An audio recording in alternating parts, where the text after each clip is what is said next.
At this time, I would like to welcome everyone to Rocket Lab First Quarter 2025 Financial Results Update and Conference Call. All lines have been placed on mute to prevent any background noise. After the speaker's remarks, there will be a question and answer session. If you would like to ask a question during this time, simply press star followed by the number 1 on your telephone keypad. If you would like to withdraw your question, simply press star 1 again. Thank you. At this time, I would like to turn the call over to Muriel Baker, Senior Communications Manager. Muriel, you may begin. Thank you. Hello and welcome to today's conference call to discuss Rocket Lab's first quarter 2025 financial results. Before we begin the call, I'd like to remind you that our remarks may contain forward-looking statements that relate to the future performance of the company, and these statements are intended to qualify for the safe harbor protection from liability established by the Private Securities Litigation Reform Act.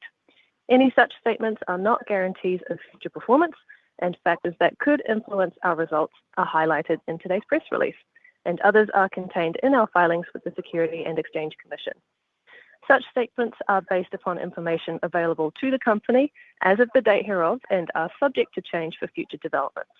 Except as required by law, the company does not undertake any obligation to update these statements.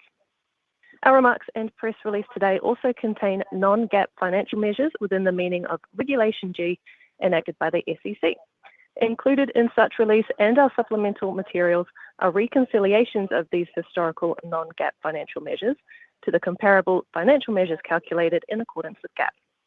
This call is also being webcast with a supporting presentation, and a replay and copy of the presentation will be available on our website. Our speakers today are Rocket Lab founder and Chief Executive Officer Sir Peter Beck, as well as Chief Financial Officer Adam Spice. They will be discussing key business highlights, including updates on our launch space systems programs, and we will discuss financial highlights and outlook before we finish by taking questions. So with that, let me turn the call over to Sir Peter. Thanks, Muriel, and thanks everybody for joining us today. Well, we had a very strong start for 2025 across the business. I want to provide a bit of an update as we build towards our future as a constellation owner and operator.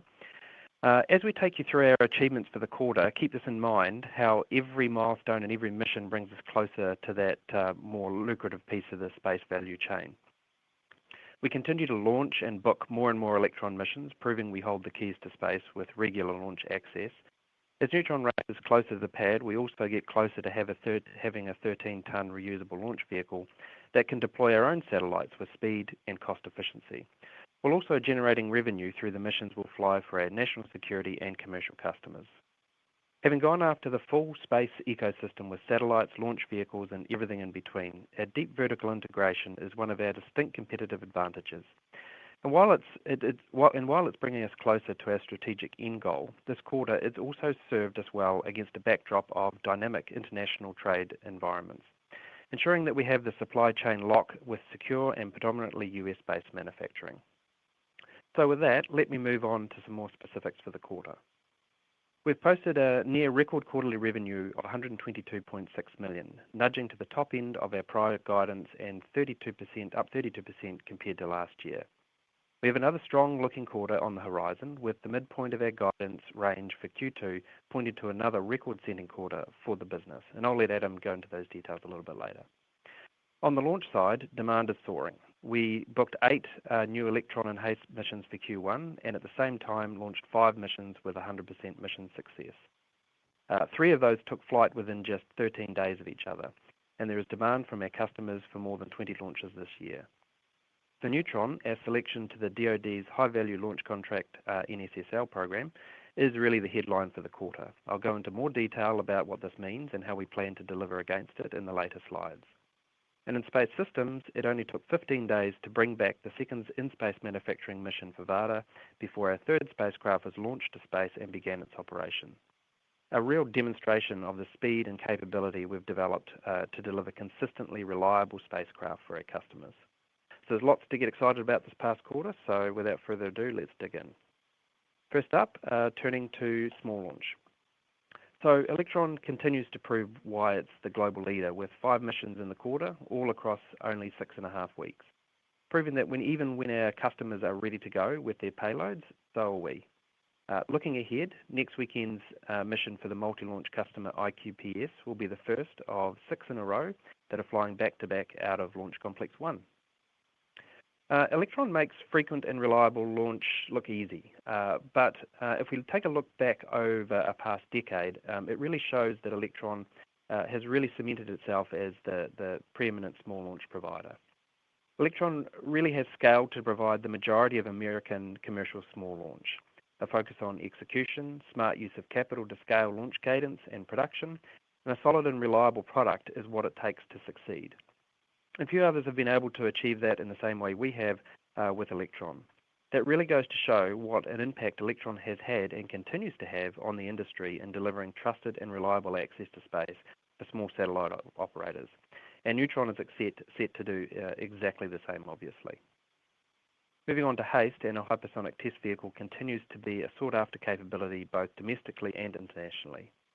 Both the US and the United Kingdom have picked HASTE to develop sovereign hypersonic technology for their multi-billion-dollar defense programs.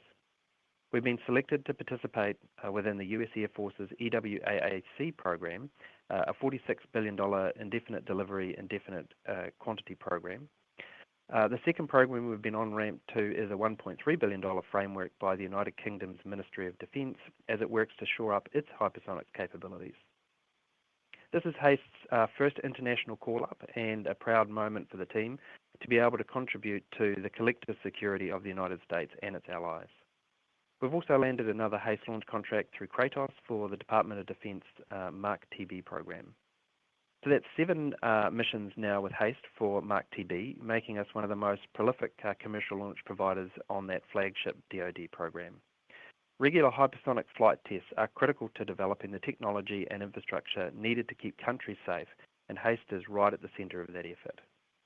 Now on to Neutron. Momentum is building for Neutron on the back of really significant progress we made in 2024. The big news item in this quarter has been our on-ramp to the Pentagon's high-value launch contract National Security Space Launch Program. This is the most competitive launch program in the industry to fly the DoD's highest priority and most critical missions. Our selection to it is a huge vote of confidence by the Pentagon in Neutron and affirms us as one of the most capable American launch providers. We're also the only publicly traded company to ever onboard to NSSL. Once we're clear of Neutron's first launch, we'll be bidding for task orders under the Phase 3 Lane 1 program, which has a total value of $5.6 billion, and an ordering period through to June 2029. We've already completed a kickoff meeting with the full contingent of future mission partners, including the US Space Force Assured Access to Space, NRO Office of Space Launch, and other stakeholders from across the government. This was part of a $5 million task order for a mission assurance showcase that came with Neutron's selection. Our entry into NSSL is the type of disruptive competition the US government and the industry has been asking for.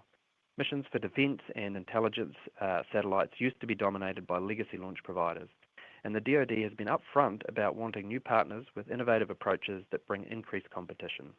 That's exactly what we set out to achieve with Neutron, and I'm excited to deliver it once we start flying later this year. I'm also pleased to announce our latest contract for Neutron. We've been selected to fly a US Air Force Research Lab mission that supports point-to-point cargo transportation in a multi-manifest mission.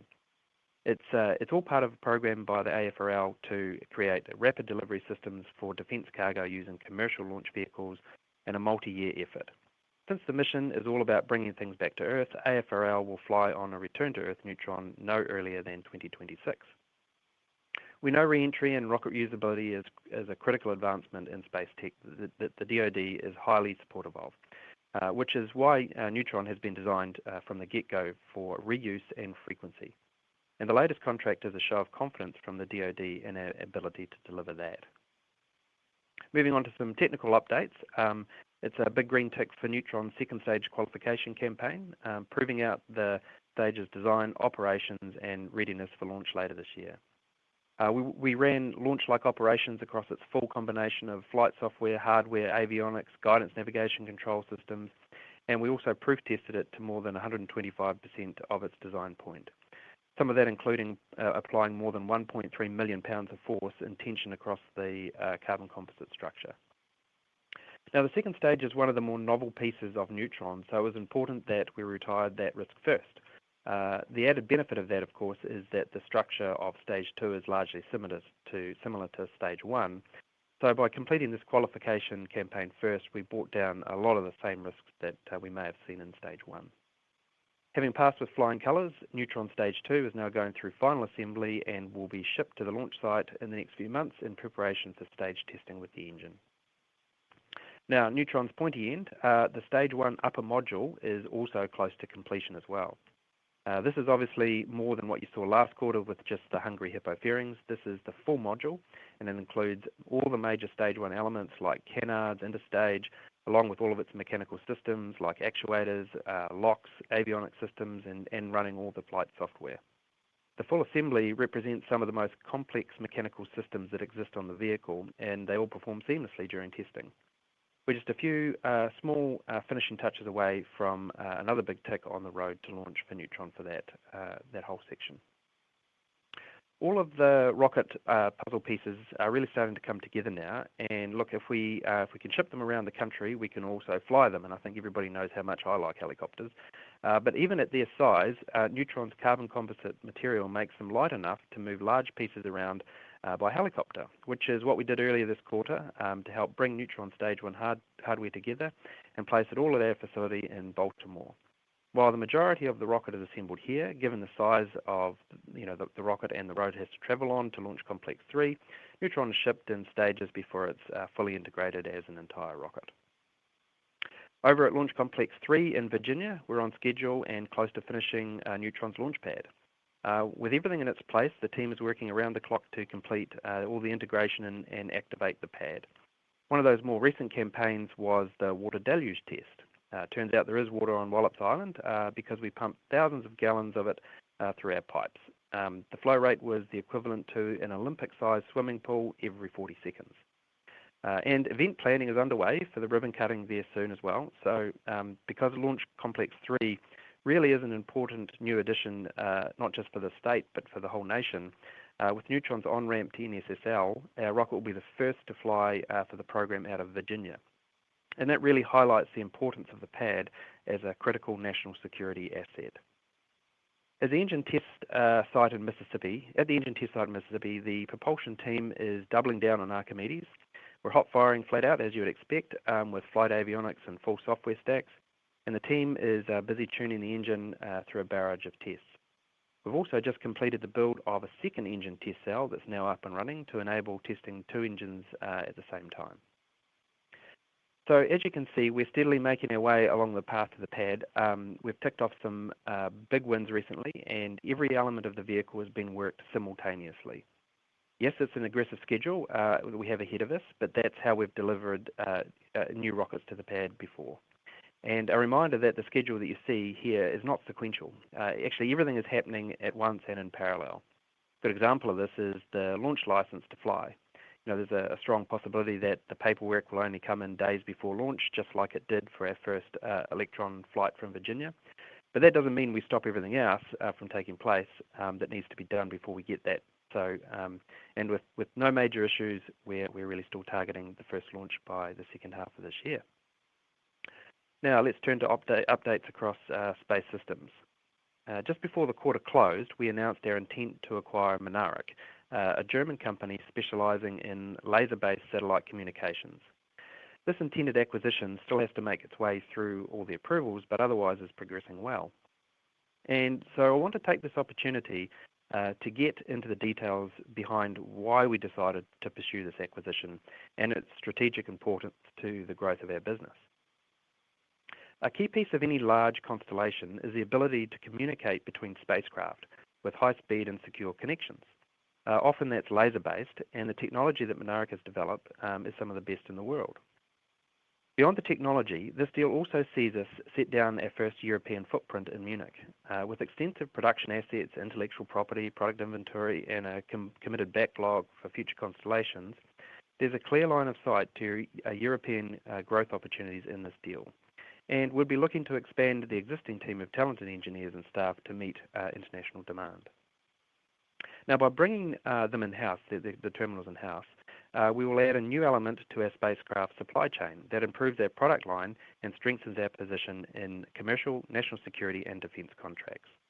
Monarch terminals are already being supplied for our $500 million contract with the Space Development Agency, along with many other companies, making this even more of a logical integration. We've proven across all of our acquisitions to date that we can take a highly sought-after product, scale it, and make it available in high volume. It's our full intention to do the same here again by expanding into Europe and to bring Monarch's terminals to the world, and potentially for our own constellation too. So I'm excited about the potential of this deal, and we'll be sure to keep you updated on its progress. Turning to our Varda missions, and very soon we'll be bringing the third in-space manufacturing capsule back to Earth with our Pioneer spacecraft. This mission launched in Q1, just 2 weeks after the return of the second capsule. And since then, our spacecraft has been providing power, communications, propulsion, attitude control, and to keep Varda's capsule in orbit. The process has now begun to position Pioneer and Varda for Earth re-entry over Australia, so keep an eye out for updates on the mission in the coming weeks. Meanwhile, the team is working hard at wrapping up the integration and testing for our fourth and final Pioneer spacecraft in the Varda contract in Long Beach. Our suite of space systems, components, and mission software is constantly under development, allowing us to consistently produce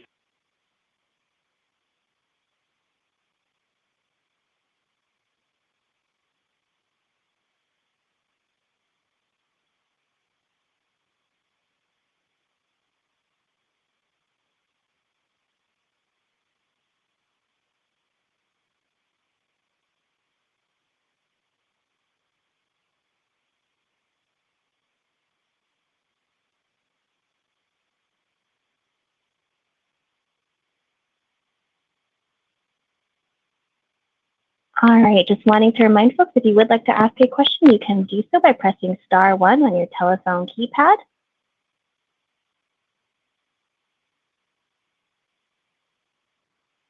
Are we ready to take questions now? No, this is Adam. I think we've had a comms issue with Pete on it. Okay, sorry. Let's give him a minute to No problem. While we're getting Pete back on the line again, if you would like to ask a question, go ahead and hit *1. We'll get those queued up while we get Pete reconnected. Thank you.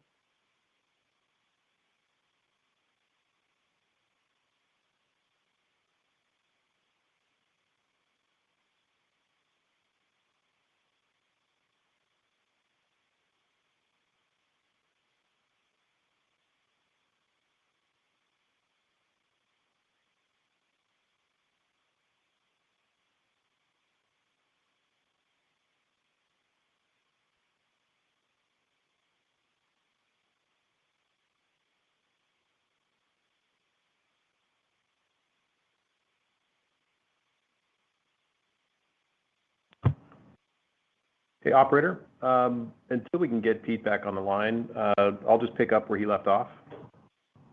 Okay, that would be great. Thank you so much. Great. Thanks, everybody. Yeah, this is Adam Spice, CFO at Rocket Lab. So I'll pick up where Pete was discussing our product expansion. And, our suite of space systems components and mission software is constantly under development, allowing us to consistently produce and release new products that really move the needle for the industry and for us. I'll quickly take you through a couple of our latest releases. With StarRay, we've introduced a line of modular solar arrays for satellites that are customizable to meet all their power needs. With multiple different panel dimensions that small satellite operators can choose from, it's a plug-and-play solution at a low cost that helps to speed up small satellite development for our customers. And we've got contracts already to supply these customizable wings to constellations under development right now. We've also expanded our suite of frontier satellite radios that are compatible with the industry's most important global ground stations. And on the software side, we've introduced the next-gen versions of our highly popular Max software packages for satellite guidance and control. The software behind Intermission for ground data and space operations and Max Constellation for software control of satellite constellations is the same that helped land a commercial lunar lander on the moon earlier this year, supported NASA's Capstone mission, DARPA's Blackjack program, and which commands our Pioneer spacecraft for our Varda missions. Next, we've also had an extremely active quarter pursuing new opportunities for space systems that further scales our vertical integration. We're pursuing several large government and commercial contracts that would see us building entire constellations of satellites, not just individual spacecraft. These are industry scaling and shaping constellation builds that would tap our full space systems value chain and realize significant value that reshapes our business. And on the M&A side, we have a half dozen deals in the pipeline as we continue to expand our vertical integration. There's high potential in all of this, and we've expanded a lot as a company. With our eyes set on Europe and international expansion, as well as the deepening national security work that we're taking on through space systems and launch, the time is right for a new company structure that makes it simpler and more efficient to manage the business and our growth, particularly when it comes to U.S. government classified programs.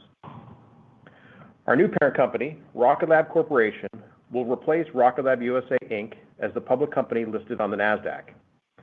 Existing shares of Rocket Lab will automatically convert on a one-for-one basis into shares of common stock of Rocket Lab Corporation, which will keep the RKLB ticker symbol. Trading is expected to continue uninterrupted on the NASDAQ, and there will be no impact to shareholders, ownership, or rights. We should have the new company structure wrapped up by the end of the month. And with that, I'll transition over to the review of the financial highlights for the quarter.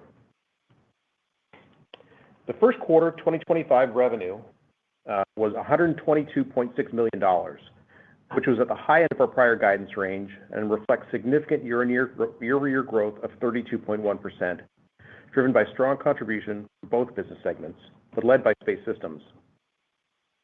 First quarter revenue declined 7.4% sequentially, primarily due to the mix of lower-priced Electron missions in the quarter, paired with an aggregate reduction in our components businesses, with both of these headwinds expected to reverse and convert into tailwinds in Q2.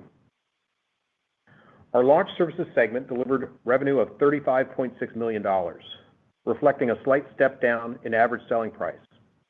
However, our current backlog for Electron and HASTE backlog continues to support an increasing ASP, with some variability quarterly tied to volume purchase commitments, launch location, and mission assurance requirements.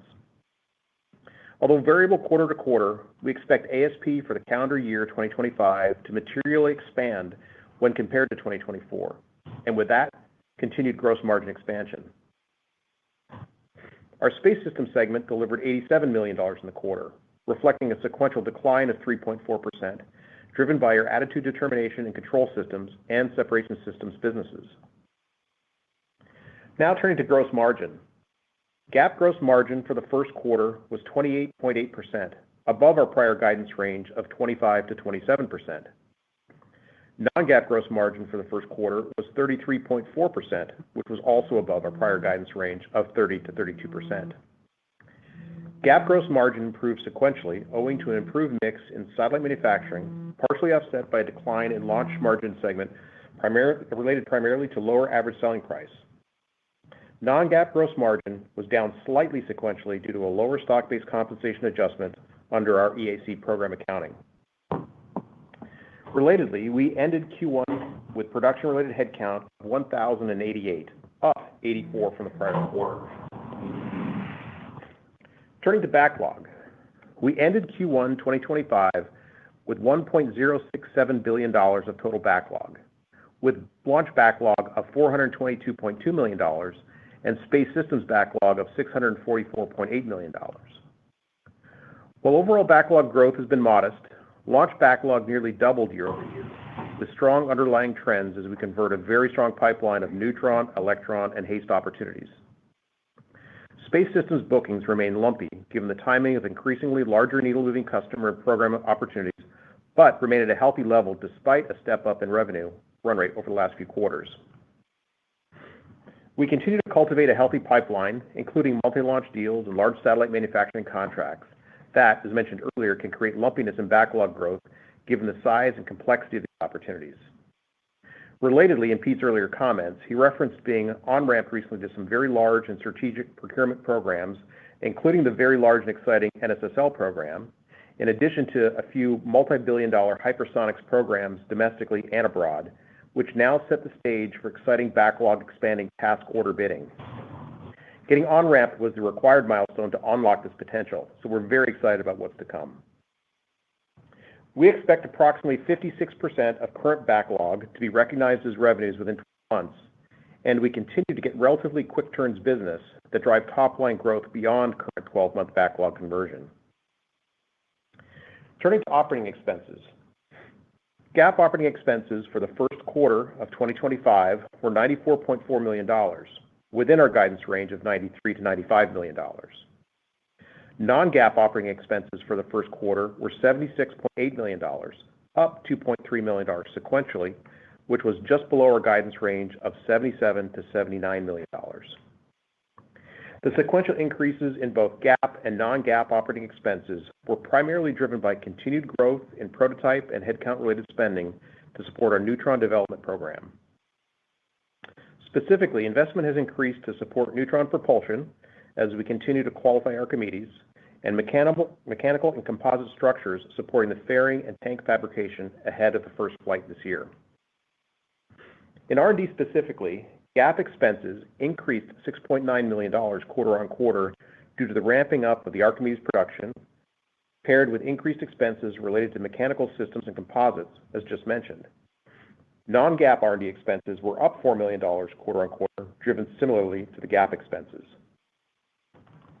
Q1 ending R&D headcount was 923, representing an increase of 95 from the prior quarter. In SG&A, GAAP expenses decreased $800,000 quarter on quarter due to a decrease in outside services. Within that GAAP spend, we reported non-recurring transaction costs of $1.4 million in Q1 due to continued corporate development activities, including advancing a robust pipeline of M&A opportunities. Non-GAAP SG&A expenses decreased modestly by $1.7 million due primarily to a decrease in software licenses. Q1 ending SG&A headcount was 332, representing an increase of 3 from the prior quarter. In summary, total first quarter headcount was 2,343, up 182 heads from the prior quarter. Turning to cash. Purchases of property, equipment, and capitalized software licenses were $28.7 million in the first quarter of 2025, an increase of $7.2 million from the $21.5 million in the fourth quarter of 2024, as we accelerated our LC-3 construction activities and expanded our additive manufacturing capacity to support Archimedes scaling. As we continue to invest in Neutron R&D, testing, and scaling production, we expect increased capital expenditures to continue leading up to Neutron's first flight. GAAP operating cash flow was a negative $54.2 million in the first quarter of 2025, compared to a negative $2.4 million in the fourth quarter of 2024. The sequential growth in negative GAAP operating cash flow of $51.8 million was driven primarily by materially lumpy cash receipts from our large satellite programs, paired with continued Neutron investment and long lead procurement supporting SDA, as well as subsequent Neutron vehicle bill of materials and related infrastructure, including the recovery landing barge to scale Neutron's cadence beyond its initial test flight. Overall, non-GAAP free cash flow, defined as GAAP operating cash flow less purchases of property, equipment, software in the first quarter of 2025, was a use of $82.9 million, compared to a use of $23.9 million in the fourth quarter of 2024, again driven by lumpy cash receipts and disbursements. The ending balance of cash, cash equivalents, restricted cash, and marketable securities was $517 million at the end of the first quarter of 2025. The sequential increase in liquidity is due to the at-the-market equity offering that we announced earlier in the quarter, which generated $92.8 million in gross proceeds through quarter end, which is intended to fund growth, including future acquisitions, such as the Monarch acquisition, along with general corporate purposes. As such, we exited Q1 in a strong position to execute on our organic expansion initiatives, as well as inorganic options to further vertically integrate our supply chain with strategic capabilities and expand our addressable market, consistent with what we have done successfully in the past. Adjusted EBITDA loss was $30 million in the first quarter of 2025, better than our guidance range of $33 to $35 million loss. Sequential increase of $6.8 million of adjusted EBITDA loss was driven by a slight decline in revenue growth paired with an increase in Neutron R&D during the quarter. And with that, let's turn to our guidance for the second quarter of 2025.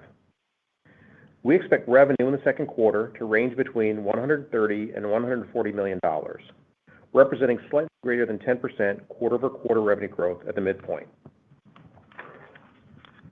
We expect meaningful expansion in both GAAP and non-GAAP gross margins in the second quarter, with GAAP gross margins to range between 30% to 32% and non-GAAP gross margins to range between 34% to 36%. These forecasted GAAP and non-GAAP gross margins reflect improvement in launch ASP and overhead absorption. We expect second quarter GAAP operating expenses to range between $96 and $98 million, and non-GAAP operating expenses to range between $82 and $84 million. The quarter-on-quarter increase is to be driven primarily by continued Neutron investment across staff costs, prototyping, and materials. We expect second quarter GAAP and non-GAAP net interest expense to be $3.1 million. We expect second quarter adjusted EBITDA loss to range between $28 million and $30 million, and basic weighted average common shares outstanding to be approximately 514 million shares, which includes convertible preferred shares of approximately 51 million. Lastly, consistent with last quarter, we believe negative non-GAAP free cash flow in the second quarter will remain at an elevated level in the range of $40 million to $80 million, excluding any potential offsetting effects of financing under our existing equipment lending facility. And with that, we'll hand the call over to the operator for questions. Great. Thank you so much. Again, if you'd like to ask a question, please press star one on your telephone keypad to enter your question into the queue. And our first question comes from the line of Edison Yu with Deutsche Bank. Edison, your line is open. Hey, good afternoon, team. Thank you for taking our questions. First one, want to ask about Mynaric. It's a public company, so we've obviously seen some of the struggles that they've had. After you're doing your analysis or due diligence on it, what do you think is the kind of the biggest issue they've had and the plan to kind of address that so you can scale it up? I can take that one if you want, Adam. And Yep. At this point, I think it's appropriate to make the statement that we can go to the moon but can't secure a telephone line. So my apologies for that. But the biggest issue there, Edison, is just production, and that's an area that obviously we're very, very strong in. So as we look at them as a company, they've got a great product. There's been a tremendous amount of capital invested in the business to scale, but there's just a few fundamentals there that we really feel we can jump in and fix. And would you expect that ultimately to be a quite a high margin product, or at least similar to some of the merchant business that you do now? Yeah, Adam, Yeah, I I would say mean, that we Go ahead, Pete. Oh, you go, Adam. You're better to answer that. Yeah, no, I think when we look at how it folds into our overall portfolio of subsystems, we think it's going to be very consistent. Probably, again, I would say that scale is important to that business too, the number of terminals that get made. So as we ramp up into these programs, the ability to absorb the overhead, will improve. So I think probably starts kind of I would say more towards the average of our program, and probably gets to be hopefully one of our better margin programs in the product lines in the portfolio. But I don't see it being vastly different in totality. It's going to be pretty consistent with our overall kind of blended margin for our components business. Gotcha. And then kind of in relation to that, you mentioned in the slide deck in the remarks that you still have several, I think half a dozen potentially quite large opportunities in the pipeline. I'm wondering if you could maybe comment, are you considering looking at actual operator assets? So not just kind of tuck in for components, but other operators out there, given there are some, I would say, fairly distressed assets, and would you kind of consider working with them or acquiring them in some way? Yeah, Edison, I mean, we look at everything, right? And some things like Mynaric are nice little tuck-ins to kind of bolster our end vision, and and then we'll look across a range of things, including much more needle-moving opportunities. And I would say that to your point, the opportunities right now to do interesting things are quite high. There's quite a lot of opportunity out there. Hence the reasons why we've made sure we're in a strong position to act on some of those opportunities. Understood. And just quick housekeeping, the space systems margin was quite good in the first quarter. Is that a good run rate for going forward? Sorry, you broke up a little bit there, Ehsan. It was Ehsan, it was quite what? Sorry. It was quite high. It was quite good. It was very strong performance in space systems margin in the quarter, gross margin. Is that a good run rate? I think it is, right? I think we're kind of now getting to the point in scale in the business where we're starting to deliver those better gross margins. So we do expect to continually expand our gross margins for the business in its entirety as we progress through 2025. Probably actually be more pronounced on the launch side than it will be on the space system side. I'd say almost certainly be more pronounced on the launch side because we just know that given the healthier mix on the ASP side, along with an increase in cadence in the back half of the year, sets that part of our business up quite well for significant margin expansion. And we think it'll pretty much we're on track to kind of get to where we've been talking about where we wanted to be for the last few years as we exit 2025. So good news on the margin front for sure across both space systems and launch. Fantastic. Thank you.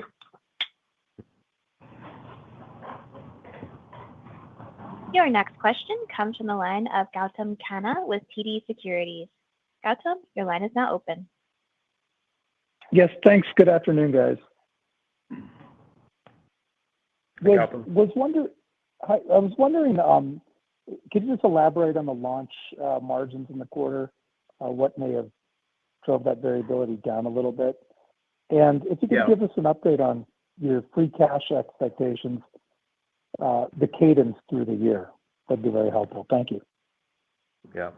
So the launch margins are we've said consistently that our experience in ramping this launch business is there's a lot of fixed overhead and fixed expenses that go along with running this business. You have things like the standing cost of a launch range in New Zealand, which is incredibly strategic, but when it's underutilized, it burdens the business with a lot of fixed costs that have to be absorbed. So cadence really is everything. And even though the cadence is relatively consistent, for example, Q1 versus where we see the business in Q2, and we do see an uptick in cadence in the back half of the year, it's really a combination of cadence, which is the number one driving factor. And I'd say second factor would be the ASP. And ASP can skew quite a bit. I mean, we've got volume launch deals that we price relatively aggressively because people are making long-term volume commitments to the business. And there's actually some synergies and efficiencies when you're doing kind of a rinse and repeat for launches because a lot of the GNC work is kind of done, and we can reuse things like adapter plates and so forth for the payloads. So you get efficiency through scale and through cadence, but also the ASPs can be quite different. Some of these missions that require more mission assurance and data delivery and so forth after the launch garner a higher ASP. So really, we're looking in the back half of the year to be a combination of both of those positive factors: more cadence, so more overhead absorption, and a significantly better ASP as a result of some of the higher mission deliverables that we have to perform. So it's all goodness on that front. And when it comes to kind of the cash flow dynamics as we progress through the year, again, it's all about getting the first launch of Neutron off. That's why that's such an important thing that's got all hands to the pump internally to make sure that we hit our objective of getting that off in the second half. And then it's also paired with a lot of the cash flow dynamics are tied to getting that first launch off, but there's also some things that we're doing in parallel to getting the first launch off, which is kind of priming the business to be able to scale kind of efficiently and rapidly after that first launch, including things like investing in this return on investment barge. And then also kind of purchasing long lead inventory items for the subsequent Neutron vehicles. So some of those things you have to buy components 12 months or greater in advance. So we're leaning forward. We're purchasing those long lead items so that we'll be ready to kind of scale production quickly. So I'd say that you should expect these elevated levels of kind of negative free cash flow that we posted in Q1 to kind of continue in Q2 and certainly in the second half of the year until we get that first launch off, and then we expect things to moderate. And we can provide more color on that as we get closer to that milestone. I appreciate it. And one last one on tariffs. Can you size your exposure, where you have the exposure, if at all, how it impacts the business? Thank you. Yeah, we can. I will say, of course, we're in a very dynamic situation. Who knows what the tariff environment is going to be like tomorrow or 2 weeks from now or 2 months from now. But based on what we see today, we're pretty fortunate in the fact that if you look at our Electron launch business, much of the cost for that is really New Zealand born, right? And where the product is manufactured in New Zealand and launches out of New Zealand. Very few of our launches actually take place outside of New Zealand on Electron. And on our space systems business, we're pretty fortunate that, again, we're very, I say, domestically source intensive. So much of what we manufacture on the space system side are manufactured in the United States. Where they're not manufactured in the United States, they involve a high U.S. content on the materials or bill of materials that go into those non-U.S. produced parts. You can think of things like our reaction wheels that come out of Toronto. When you actually look at those reaction wheels, there's a significant amount of U.S. content in the electronics that go into those, things like bearings and so forth. So I think overall we're pretty fortunate in the fact that we've got our manufacturing intensity largely kind of lined up where we don't have a lot of exposure. But again, things could change. We don't, I think we don't have a crystal ball as to where things are going to be, in the future. But we think we're positioned better than most given the current environment. I appreciate it, guys. Thanks and good luck. Thank you. Your next question comes from the line of Ryan Koontz with Needham. Ryan, your line is open. Great, thanks. I want to ask a little about the new products and kind of the pipeline of opportunities for that, maybe starting with your new solar array products. Sounds like they're modular, and maybe you can expand on kind of target applications for those products. Yeah, hey Ryan. Sure. So on the star arrays in particular, we had a lot of customers coming to us with quick turn opportunities where they need to get out on orbit super quick. And the Celero business had built a very nice way of building cells and panels and produce high quality things. But the like super quick, here's a complete array. It's not really a product that's readily available in the US right now in the market. So we saw that as an opportunity, given kind of what customers were asking for, and it's a very modular thing, so you can add multiple kind of panels to the array, and it just gets our customers on orbit much faster. The total opportunity for that product, we'll have to wait and see. I mean, we can only go off on what we see customers asking for, but we're very commercial in these things. Like we need a certain number of evidence of inquiry before we make those investments. But it also enables the company as a complete array manufacturer. Typically, historically, Celero has just made cells and some panels, but since the integration with Rocket Lab, now we're able to add all of the other elements, deployment mechanisms, hinges, and whatnot to produce these entire arrays. Got it. That's really helpful, Peter. Thank you. And you mentioned opportunities in Europe. Can maybe summarize those at a high level? I assume maybe there's some sovereign government programs and as well commercial as well. Maybe you can expand on Europe. Yeah, so Europe, we've been thinking about how we get into Europe for quite some time, because Europe is a very protected market, especially with the government programs through ESA, and having a business that's able to work in those programs and having a footprint on the ground really does not just open us up to be able to provide solutions of the satellite terminals, but communication terminals, but basically a lot of our products. So it's actually pretty exciting TAM expansion opportunity for us, because it's like I said, it's typically very, very difficult to get involved with these larger European programs unless you have a footprint there. And Peter, is that mostly from the space systems perspective, or are you thinking launch as well? Mostly space systems. I mean, yes, that's the prominent opportunity for us here. Perfect. Thanks so much. Appreciate it. That's all I've got. Cheers. Thanks. And your next question comes from the line of Andre Madrid with BTIG. Andre, your line is now open.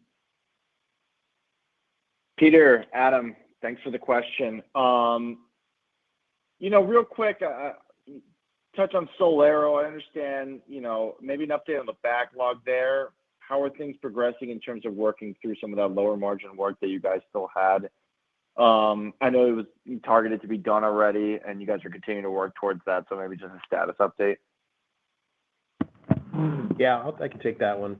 So we actually have done really well in driving the margin improvement in that business. When we acquired it, was it maybe 2.5 years ago? It was about, almost 3 years ago now. Time flies. It was about a high single-digit gross margin business, and if you look at actually the results this quarter, we've gotten it to pretty much the model that we said we were going to get it to. So I think we've maybe we were a couple quarters later than we were, maybe 2 or 3 quarters later, but I think overall we've gotten it to where we want it to be.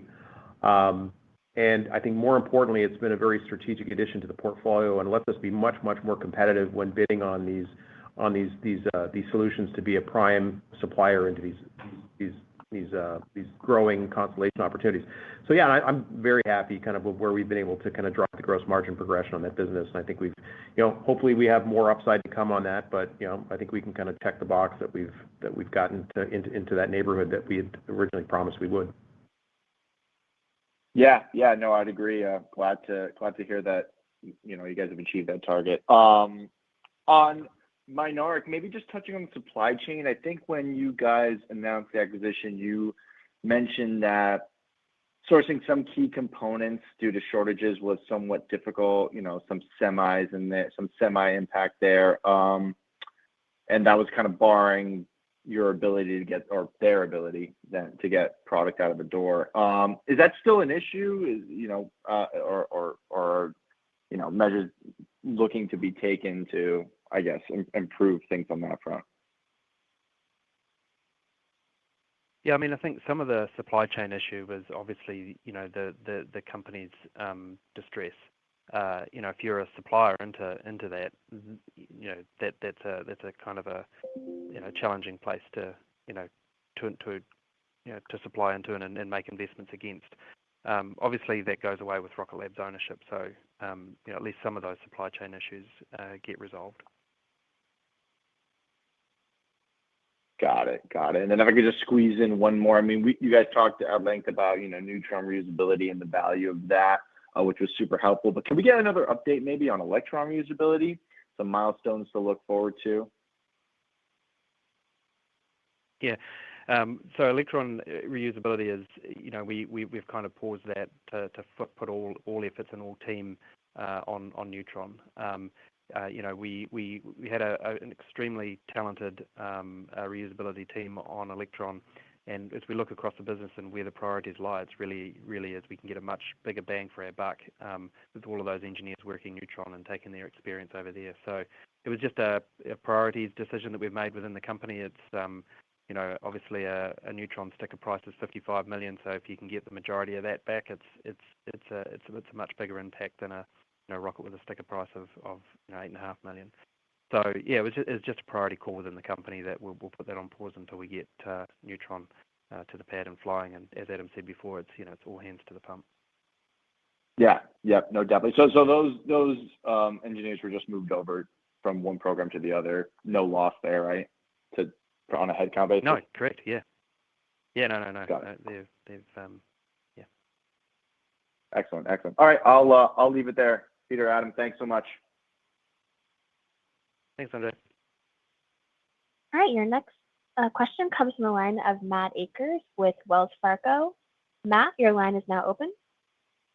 Hey guys, good afternoon. Thanks for the question. I wanted to ask a couple on the federal budget. I guess one, On Golden Dome, just if you guys are involved in some of the discussions there, is there maybe an opportunity on kind of the space layer there? And then I guess the NASA budget was proposed to be cut pretty substantially. I don't think you guys have a ton of kind of direct exposure there, but just curious if that's a risk if that does end up going through Congress.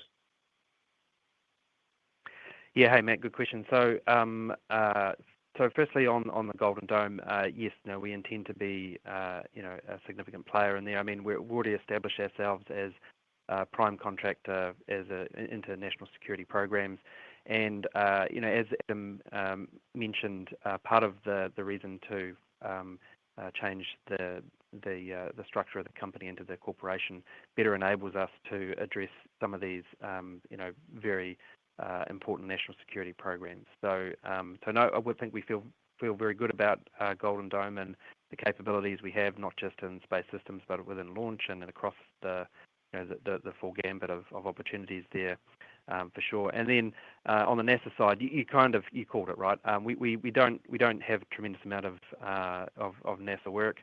We always, I personally have a bit of a soft spot for those interplanetary missions, so we always like to go after those, and we continue to be a trusted launch provider for NASA. But NASA doesn't form a tremendous amount of our pipeline nor our backlog. Yeah, got it. All right, thank you. Your next question comes from the line of Suji DeSilva with Roth Capital. Suji, your line is now open.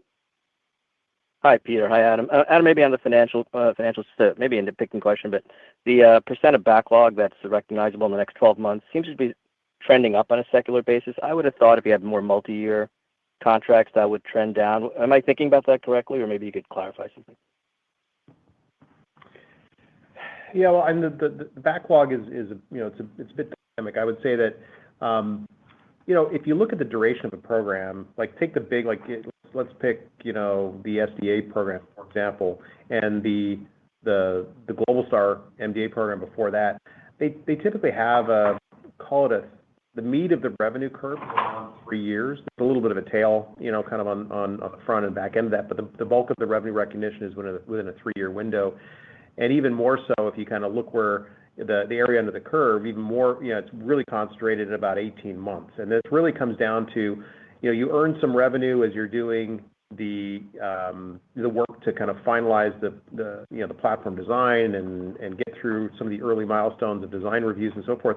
But the real revenue direct bulk comes when you're actually taking possession of materials, like bill of materials, because that's where the majority of the cost, and under the EAC methodology of RevRec, that's really where we get the majority of the revenue recognition. So you'd think it would be stretchy, a little more stretchy than it is, but it's really not. It's much more compressed than you think. So kind of when you think about where we are right now on, for example, SDA, where we announced that program at I believe it was the end of Q4 of 2023, we're call it almost 6 quarters into that, and now we're really kind of heading into the real meat of that RevRec cycle, right? So think of the majority of that revenue recognition is really going to happen now over the next 6 quarters at most. So really kind of the next 4 quarters are going to be pretty heavy, and then they start to trend down, which is why we talk about a lot of focus on backlog, which is appropriate, and we have all of our focus right now. We've talked the last few quarters about the importance of putting the next big piece of backlog on the books, and that's what we're focused on. And there are several, as Pete mentioned, that we're chasing, including ones that are pretty well known. Obviously the next tranche of SDA is due for submission really, really soon, and we think we're well positioned to participate in that, as well as some other programs, commercial and government. So we think we're in really good shape there, and on the space system side, the components business is largely less. It's not the really multi-year deals. It's much more kind of in the nearer term, say 12 to 18 months. And when you look at the launch business, I mentioned earlier, getting through some of these kind of program on-ramp gates is really the milestone or the prerequisite to really opening up some really big, meaningful opportunities, particularly for Neutron, right? So I think you're going to start. We've kind of knocked down all the barriers to start really kind of building that backlog in a more meaningful way. I mean, $1 billion is nothing to be ashamed of, but we think that that has potential to grow significantly now as we've kind of gotten to the next phase of these big satellite programs that we think we're in good shape on, and also being on ramp for Neutron exposure.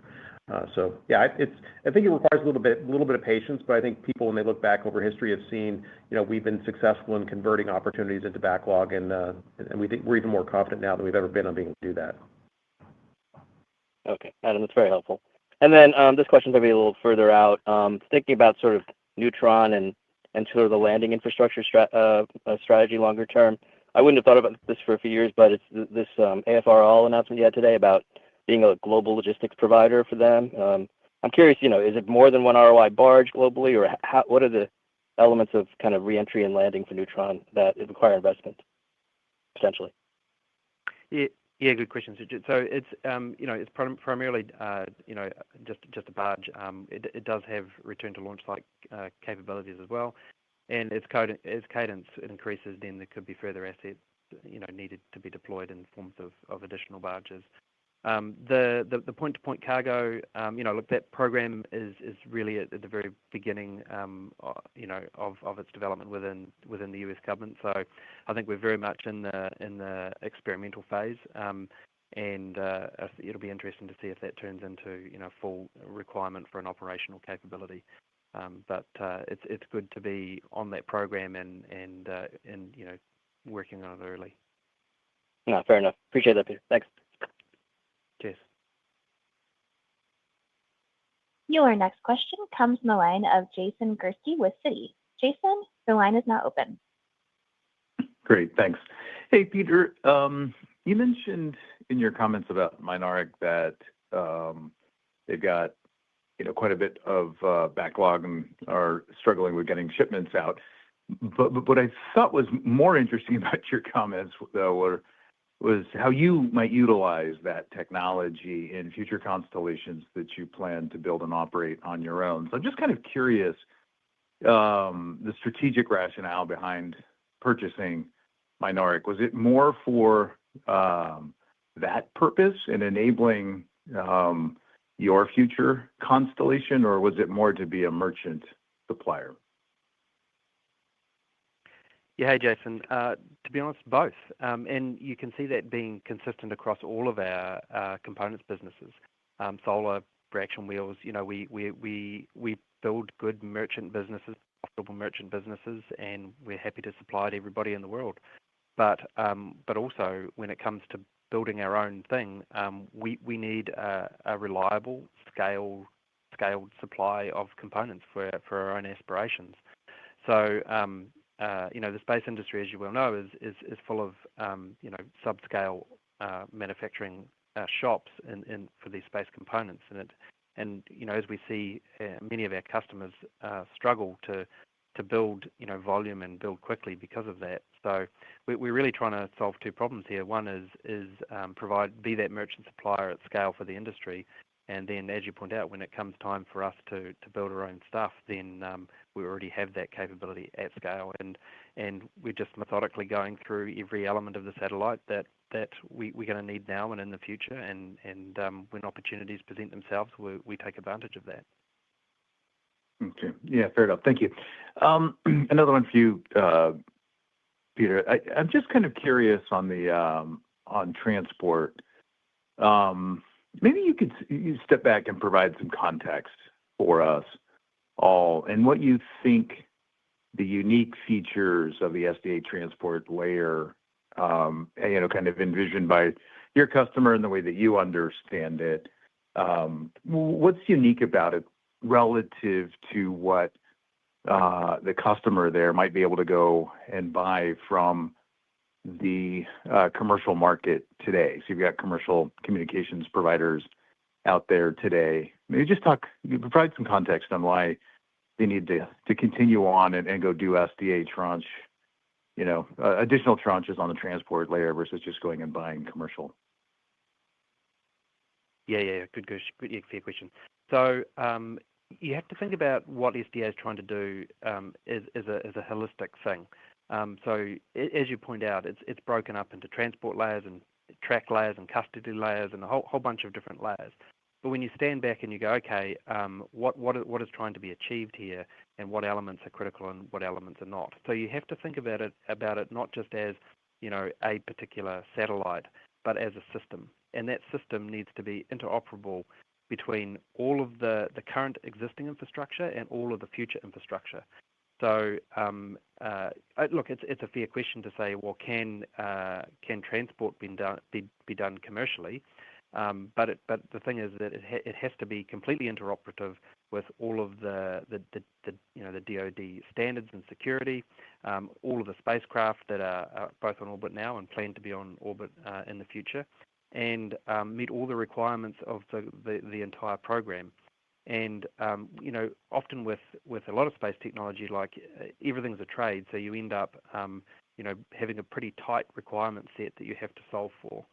So it's not unreasonable to think that commercial providers may be able to provide a transport or some of the transport layer, and I think that's the question that SDA and the Pentagon are trying to answer right now. But the important thing is that it's one layer of many layers. So our focus here, although we have a transport layer and will continue to bid on transport layers, our real focus is on things like the track layers and the other layers that are out for tender right now, because we think that those are, well, certainly those are not being able to provide from commercial assets, and there's a lot more to the SDA program than just that one transport layer.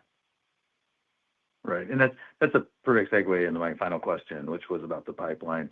As you look at your pipeline for constellation builds, and I would consider this transport layer that you're working on now to be a constellation build.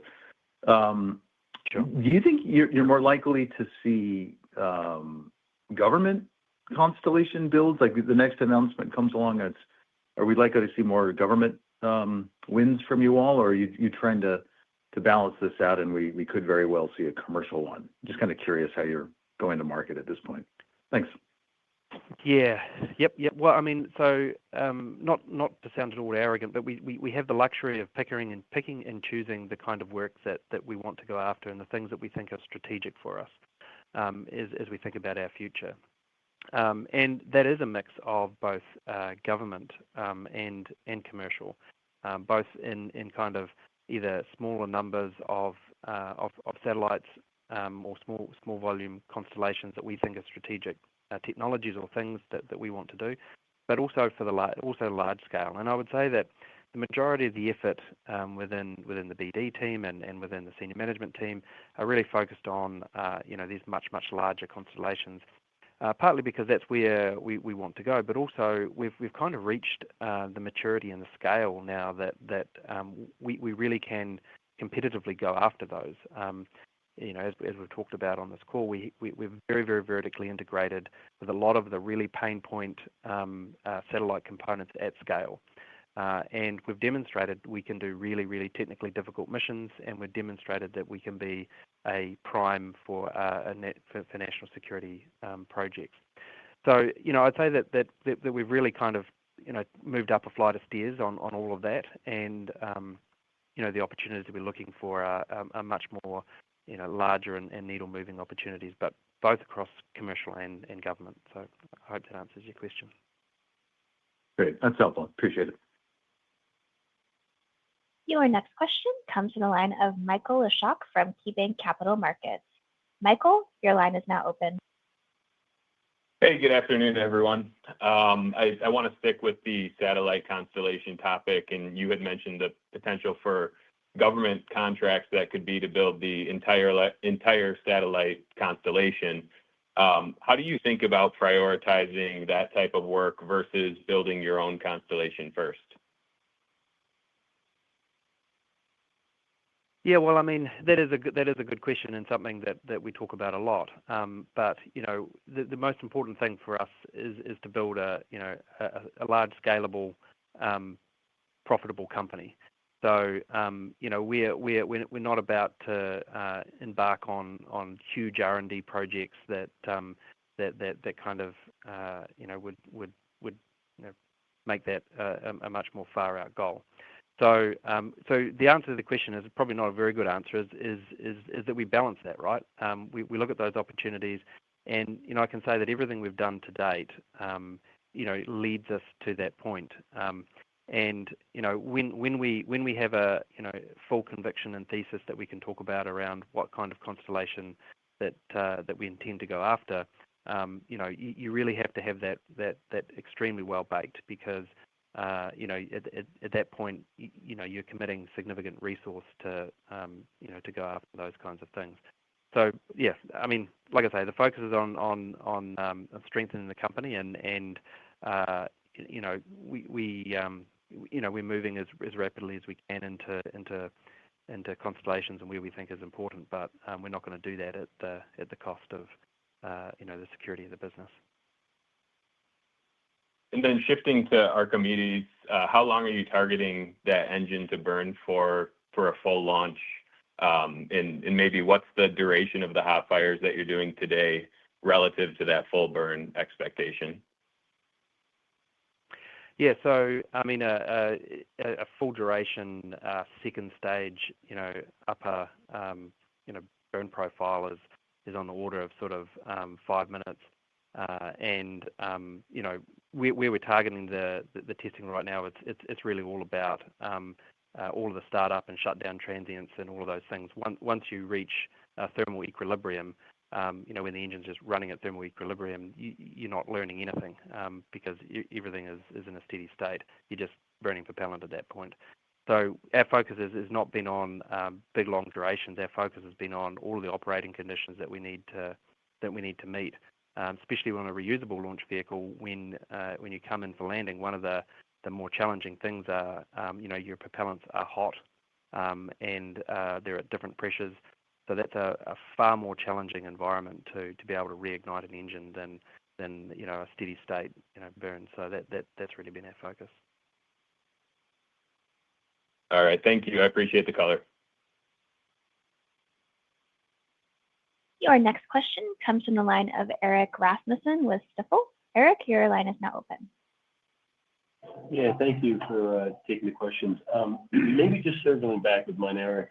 I remember in the press release, or it seemed like the deal was contingent on, I guess, acceptable terms to Rocket Lab, and it sounds like in your prepared remarks you seem a lot more comfortable on closing that transaction. So, are there any sort of sticking points remaining to closing this deal at this point? Yeah, hey Eric. I'll make a few comments, and Adam probably have better ones. But it has to go through a whole process in Germany, and that process can take some time, and that's probably the longer pole in the tent, and it's not really a process that we have much kind of control over. The bankruptcy laws and stuff are different in Germany than in the States. But I don't know, Adam, you might have a better comment. No, you're exactly right. It all comes down to regulatory, and there's a couple of regulatory processes that you got to get through. But the first one is really to get through the bankruptcy process over there in Germany, which there's a court date that's scheduled, and so things are progressing. I think we've always had confidence where with our deal that we have with the primary lender here, and that's why we have confidence in kind of leaning forward and announcing the deal. So everything seems to be on track. I mean, I think the difficult thing now is trying to predict kind of how that regulatory process will, the timeline for that.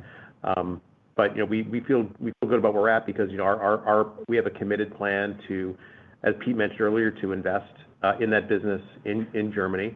There's great technology. There's great intellectual property. We're going to continue to invest in it. We're going to have what we believe to be a thriving merchant business supplying the broader ecosystem. So, yeah, we have no reason to be concerned at this point. Great. And then maybe on the satellite, since I guess announcing that spacecraft, what sort of feedback or interest have you received? And then maybe any updates on progress thus far maybe timing of bringing that spacecraft to market? Yeah, I mean, we have strong interest from commercial and government constellation providers, and the Flatellite really is the gold standard for high volume, high cadence kind of deployments of constellations. Also useful for ourselves, of course. But that was really a product that was developed and driven by a set of customers. Okay. And maybe switching gears on the NSSL program, obviously, a big opportunity there. You received a $5 million task order, but at what point, and I think you've gone through a pretty rigorous process just to be on ramp for that, but at what point can we expect to see, or are you expecting to be able to book backlog for that? Is it contingent on that first flight, or what are the milestones that we can potentially look for that maybe get more excited about that program? Yeah, totally. So the team now works with us for the next few years on all of the elements of mission assurance and everything that they need for these critical missions. And yes, we're eligible for task orders after the first flight. But between now and then, as you can see, there's already task orders that occur for various elements of getting mission assurance and mission ready to be able to fly these kinds of payloads. But truly, it's after first flight we're eligible to bid for those task orders. The phase 3 set of task orders go through to 2029. Great. So really, getting to the pad is a key milestone. And then maybe just finally on Electron, I think, Adam, you talked about higher ASPs. Q1 obviously was lower, but you expect to see an improved cadence. Would you expect, though, the year to end at a much higher rate, or just slowly pick up from here in terms of an ASP? So, and obviously there's some lumpiness, that you've talked about with some of these volume deals. Yeah, right now the backlog would basically imply a step up in both cadence and ASP progressively as we move through the year. So I would expect the high watermark on ASP would be in the Q4 period. So we'll see a progression. It's better in Q2 than it was in Q1. It'll be better again in Q3, and we'll kind of hit a high watermark in Q4. And I expect that to be both the case for both the ASP and for cadence. And that's really what kind of gets us to that target margin that we talked about. I mean, just to be clear, when we've talked over the past several years, when we get to a certain point where we're approaching, a couple launches per month or 6 per quarter, that's kind of our goal to get to our target margins in the 40s. And I think everything that we're seeing right now is consistently kind of playing, getting us towards that. So I think we're pretty pleased with how things have progressed. It's pretty much almost exactly to plan.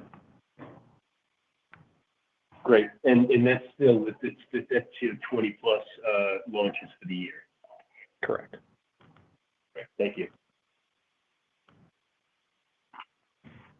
Your next question comes from the line of Andre Schroeder with Cantor Fitzgerald. Andre, your line is now open.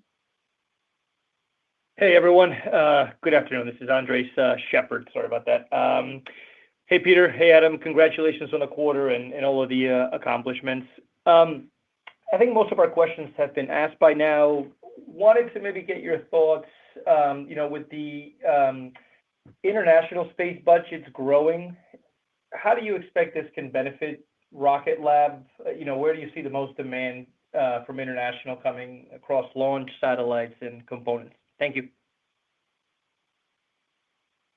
Yeah, hey, Andre. So primarily Europe, and Electron has done incredibly well in Japan. So the Japanese market is like a second biggest market for Electron. But as we think about larger opportunities and programs, I think it really sits with our allies in Europe. Got it. Okay, that's helpful. And maybe just as a quick follow-up, and again, a lot of our questions have been asked, but I realize I think we touched on this last quarter as well, but as we're getting closer and closer to Neutron, do you have maybe a better sense now how you foresee your revenue mix shifting? As I look at the backlog, there seems to have been an increase in launch systems over space systems from the last reported backlog. As we're getting closer to Neutron, how quickly do you foresee that shifting towards launches over space systems, or how long would that transition take, I guess, in your opinion? Thank you. Yeah, I'll take a pass at that, Pete. I mean, if you look at our back, I mean, we're dealing with such large opportunities right now that it's going to be very volatile. I don't think you're going to be able to predict a smooth line or extrapolate a smooth line. One large constellation win will skew everything much more quickly and dramatically back to a balance of maybe more than 2/3 of our revenue from space systems. But you'll also see as we now have been on-ramped to some of these programs to sell, every Neutron launch that we book, if you look at our target price for Neutron in the $50 to $55 million ASP range, that's going to move the needle as well. And if you can get some bulk buys going on that could also skew things so that we could be more than 50% of our backlog could be launched at some period of time. So it really depends. It's so hard to predict. And the good thing is we've got multiple irons in the fire, and both launch and space systems have almost equal opportunity to kind of really move the needle. I think because right now space systems has become a dominant piece of the revenue mix because of the size of those programs we've been chasing and the breadth of that business versus today having Electron, which is a phenomenal product, getting to our target margins. So that's really gone well. But at $8 million, $8.5 million, $9 million, it takes a lot more to kind of skew things in the launch's favor. But now Neutron resets that table. So I think it's hard to call, and it's going to be very volatile. But the good thing is, we see that trying to see which one's going to grow faster and move the needle the most is a great problem to have because they both have strong tailwinds to them. That's very helpful, Adam. Really, really appreciate that color, and congrats again to the team. I'll pass it on. And your final question comes from the line of Ron Epstein with Bank of America. Ron, your line is now open. Hey, guys. This is Alex Preston on for Ron. Hey, Alex. Just one quick one from me to close us out. I'm thinking about the NSSL on-ramp for Neutron. I'm curious how you're thinking about potentially transitioning to Lane 2 awards in the future, the more demanding launches.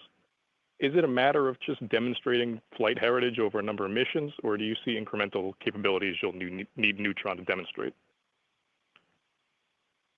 Yeah, thanks for the question, Alex. I wish it was that easy. The other lane requires you to have a launch site at both Vandenberg and at the Cape. It's very explicit about that, and be able to meet all of the mission requirements for all of the space launch, meaning that you have to have a vehicle that can lift, sort of over 30 tons. So the cost of admission to get into that lane is extremely high. Hence the reasons why historically all of those programs have been, quite heavily subsidized in R&D contracts and whatnot, and sustaining contracts, because you have to hold and maintain a tremendous amount of infrastructure, 2 pads and a heavy lift vehicle. So unless the rules change, I don't think we'll graduate up into there. But to be honest with you, that this is one of the reasons why NSSL and Space Force created this extra lane, is they saw that there's a huge lost opportunity with some medium launch vehicles in development, and wanting to make sure they take advantage of those, and it'll be really interesting to see in time how many of those missions fall from the various lanes, drop down into the lower lanes that are much faster and much more affordable to deliver. Got it. Thanks, guys. Really appreciate it. Cheers. All right. Thank you so much. This does conclude our Q&A section for today. And with that, I will hand it back over to Peter Beck for our closing remarks. Cheers. Thanks very much, everybody. And before we close out for today, here are some of the upcoming events and conferences that the team will be attending. We look forward to sharing more exciting news and updates with you there. Otherwise, thank you very much for joining us. That wraps up today's call, and we look forward to speaking with you about the exciting progress we're making at Rocket Lab again soon. Thanks. Bye. Thank you so much for joining us today. This does conclude our conference call. You are now free to disconnect. Thank you.